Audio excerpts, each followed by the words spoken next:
Okay, so I wanted to make a short video, kind of like just a little precursor to the demo of the quad that I built recently. This thing flies like a dream.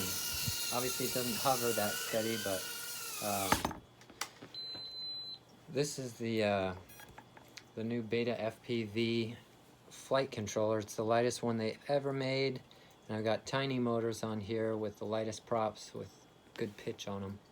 Either way, long story short, I've ripped off a bunch of other people's ideas online, and I created this thing, which I've sturdified with a nice strip of carbon fiber, which holds the camera in place, and it holds it tight to the frame.